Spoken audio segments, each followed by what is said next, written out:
1999 का कारगिल युद्ध भारत के लिए सिर्फ एक सैन्य संघर्ष नहीं था। ये राष्ट्र की एकजुटता, समाज की जिम्मेदारी और नेतृत्व की परीक्षा का समय था। आज जब हम कारगिल विजय दिवस मनाते हैं, तो ये याद करना जरूरी है कि उस कठिन समय में देश के नेताओं ने कैसे मोर्चा संभाला। उस दौर में जब देश के सामने संकट खड़ा था, उस समय नरेंद्र मोदी किसी औपचारिक दायित्व में नहीं थे। फिर भी उन्होंने जो सोचा और किया, वो राष्ट्र सेवा की भावना को दर्शाता है। एक सजग नागरिक, एक समर्पित संगठनकर्ता और एक संवेदनशील राष्ट्र सेवक के रूप में प्रेरणा का स्रोत है। कारगिल युद्ध शुरू होने के दिन वे दिल्ली में थे। जैसे ही उन्हें कारगिल में घुसपैठ की खबर मिली, उन्होंने बिना किसी देर के जम्मू, श्रीनगर और लद्दाख के कार्यकर्ताओं से संपर्क साधा और वहां तत्कालिक बैठकें आयोजित की। उनका स्पष्ट संदेश था, युद्ध केवल सेना नहीं लड़ती, समाज को भी अपने हिस्से की जिम्मेदारी निभानी होती है। 3 बैठकें मोदी जी ने की कारगिल युद्ध शुरू होने के बाद।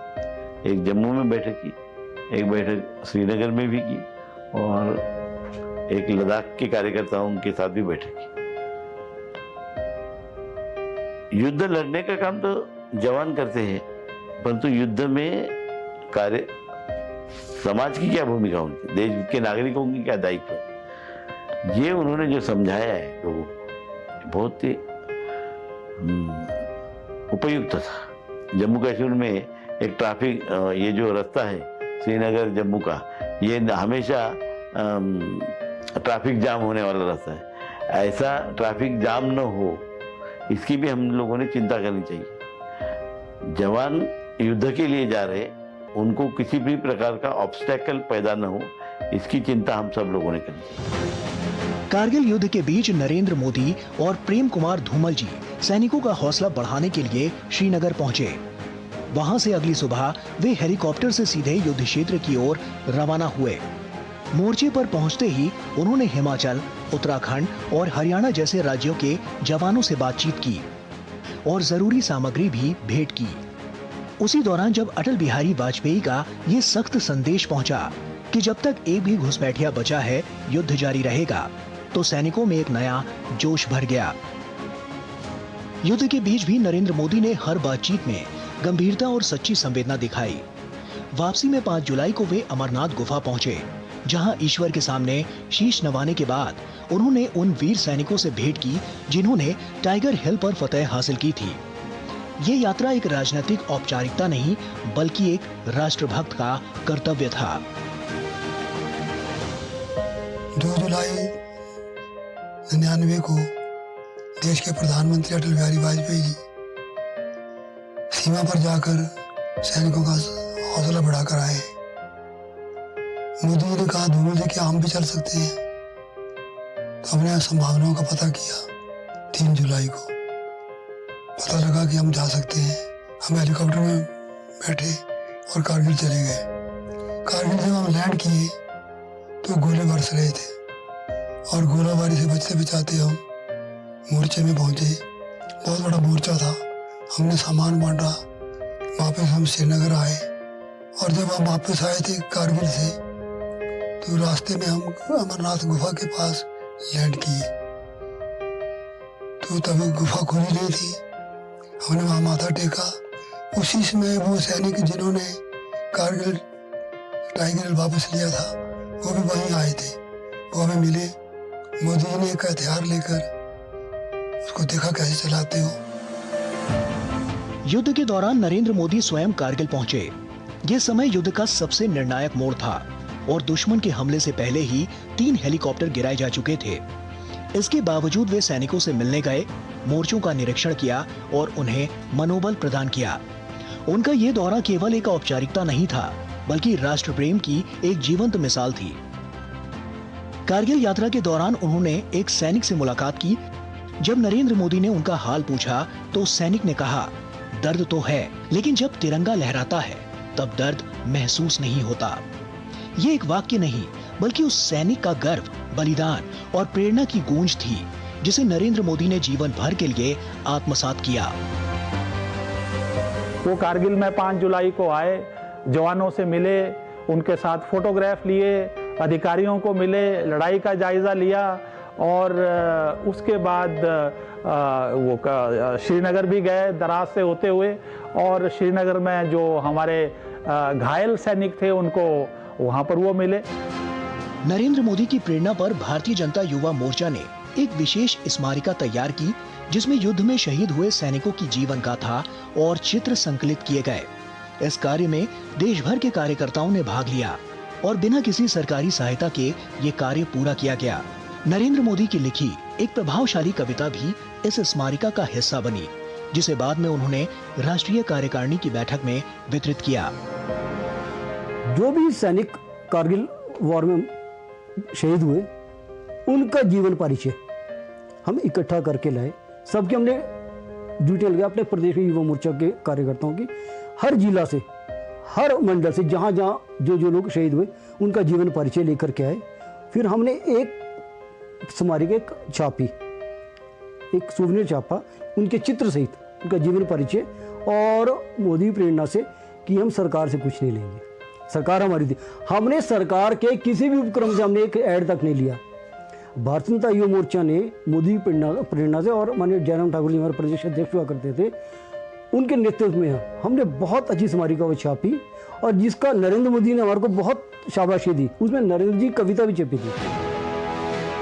इसी तरह जब हरियाणा में लोकसभा चुनाव का समय आया तो नरेंद्र मोदी ने सुझाव दिया कि किसी शहीद के परिजन को उम्मीदवार बनाया जाए। कई लोगों की असहमति के बावजूद उन्होंने सुधा यादव का नाम आगे बढ़ाया।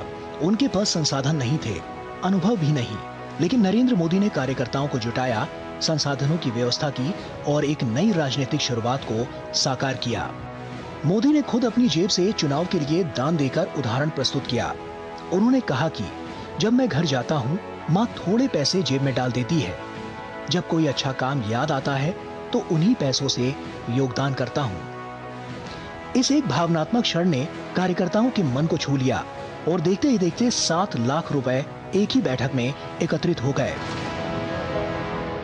कि जब हमारा लोकसभा का कारगिल युद्ध के बाद चुनाव आया और उस चुनाव में स्वाभाविक है कारगिल में बहुत से शहीद हुए, तो उन्होंने जो हरियाणा में कैंडिडेट चयन की बात आई तो उन्होंने कहा कि एक कोई कारगिल शहीद, इसको चुनाव में उतार सकते हैं क्या? हमने कहा हमारे तो कोई संपर्क में है नहीं, आप बताइए कोई है तो उनको विचार किया जा सकता है कि हमको कोई कारगिल शहीद को, किसी विडो को चुनाव में उतारना चाहिए। लेकिन वो इस मत के थे कि जरूर ढूंढो कोई ना कोई। हमने खैर प्रयत्न किया, अपने कभी ये नाम है, और वो नाम था हमारी सुधा यादव जी, जो मेंबर पार्लियामेंट बनी। उधमपुर में युद्ध के दौरान जब बड़ी संख्या में घायल सैनिकों का इलाज चल रहा था, उस समय नरेंद्र मोदी वहां पहुंचे और हर एक सैनिक से व्यक्तिगत रूप से बातचीत की। उनकी उपस्थिति केवल औपचारिक नहीं थी, बल्कि वे बेहद शांत, संजीदा और जोश से भरे हुए थे। उन्होंने हर सैनिक से उनके परिवार, जरूरतों और मनोबल की बात की, और सिर्फ मरीज ही नहीं, अस्पताल के स्टाफ तक को ये महसूस हुआ कि कोई उन्हें समझने और उनकी परेशानियों को हल करने आया है। इस मुश्किल समय में उन्होंने सबको सहज किया और यही उनका सबसे बड़ा गुण था। हर हालात में जुड़ाव बनाना, भरोसा देना और तकलीफों को कम करना। During the thick of Kargil war, Narendra Modi ji had visited Udhampur, and he went around seeing all the battle casualties. He interacted with each soldier and put them at ease and raised their morale. Kargil युद्ध के बाद परमवीर चक्र से सम्मानित grenadier Yogendra Singh Yadav को नरेंद्र मोदी ने मिलने के लिए बुलाया। उनकी वीरता की कहानी सुनकर नरेंद्र मोदी ने महसूस किया कि ये युवाओं के लिए प्रेरणा बन सकती है। उन्होंने न सिर्फ उनकी सराहना की, बल्कि उनके संवाद कौशल को निखारने की भी पहल की, ताकि वे देश भर में जाकर और प्रभावी ढंग से राष्ट्र सेवा का संदेश दे सकें। इससे नरेंद्र मोदी के नेतृत्व की गहराई और उनकी संवेदनशील सोच स्पष्ट होती है।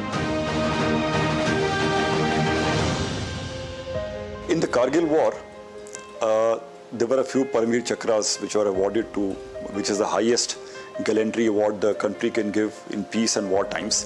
So one of those officers, Grenadier Yogendra Singh Yadav, was invited by Modi Saab to come and meet him. Then he narrated his entire incident which had earned him the Paramveer Chakra's honor. in that it was seen by Modi Sahab that this is a very inspirational story and this is something he could narrate to youth across schools and colleges to really motivate them to for the service of the country. He also noticed that this person was very genuine, extremely brave, and his communication skills could be improved upon. So we were given the task that find out the best communicators anywhere in the country and polish up the communication skills of this Paramveer Chakra awardee.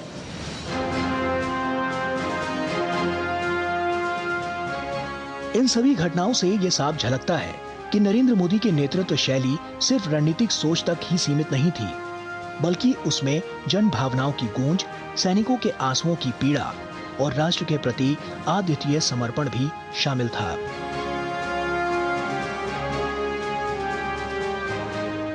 उन्होंने ये सिद्ध किया कि एक सच्चा नेता वही होता है जो न केवल नीतियां बनाता है, बल्कि युद्ध की धधकती जमीन पर जाकर सैनिकों का हाथ थामता है, उनके परिवारों के बारे में पूछता है और उनके जज्बे को राष्ट्र की प्रेरणा बना देता है।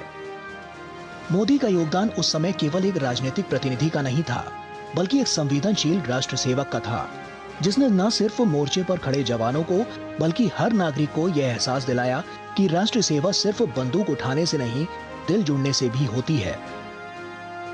नरेंद्र मोदी की उस भूमिका को स्मरण करना केवल अतीत को याद करना नहीं, बल्कि उस भावना को दोहराना है जो हमें अपने कर्तव्यों की याद दिलाती है कि जब देश पुकारे तब हर नागरिक को आगे आना चाहिए।